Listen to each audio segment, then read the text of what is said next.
অনেকে হুজুর পারবে না, ছেলে কয় পারুম, বাবা কয় পারবে না। টিভিতে আমাকে অনেক জায়গায় লাইভ প্রশ্ন করেছে যে হুজুর আম্মু আমাকে রাখতে দেয় না, আমার রাখতে মনে হচ্ছে, আমি কি করবো? আমি বলছি তুমি রাখা ফেলবা। একদিন দুই দিন না খেয়ে থাকলে কোনো বাচ্চা মরে না, মিয়া মরবে? ওর যে স্পিরিটটা আছে এটাকে ইসলামের পক্ষে কাজে লাগান। ও রাখতে চায়, আপনি বাচ্চা দেন কেন? বাচ্চা দেন না। আমি যখন খুব ছোট আমিও রোজা রাখার জন্য জোর করতাম, খুব জোর করতাম।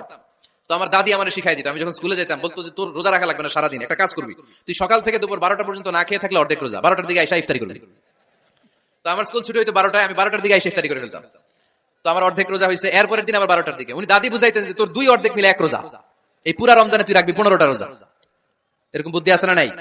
একেবারে ছোট্ট যারা যারা রাখলে আসলেই ক্ষতি হতে পারে, এদেরকে এইভাবে বুঝাবেন যে অর্ধেক অর্ধেক, দুই অর্ধেক মিলে একটা হবে। এরপর একটু বড় হলে রাখতে চাইলে রাখার সুযোগ দিবেন। ছোট বাচ্চা, যে বাচ্চার আমল নামা এখনো শুরু হয় নাই, যত নেক আমল করবে সব বাবা মার আমল নামায় তুলে দেখে, এই জন্য অভ্যাস করেন। ডিসেম্বরে যখন স্কুল ছুটি দেয়, ফ্যামিলি সবাই মিলে রাতে ওঠেন, রাত 4টার দিকে তাহাজ্জুদের প্রোগ্রাম হবে। আপনি ইমাম, পেছনে থাকবে আপনার ছেলে, একেবারে শেষ কাতারে আপনার স্ত্রী আর আপনার মেয়েরা। পারা যাবে? আওয়াজ করে বলতে হবে ইনশাআল্লাহ।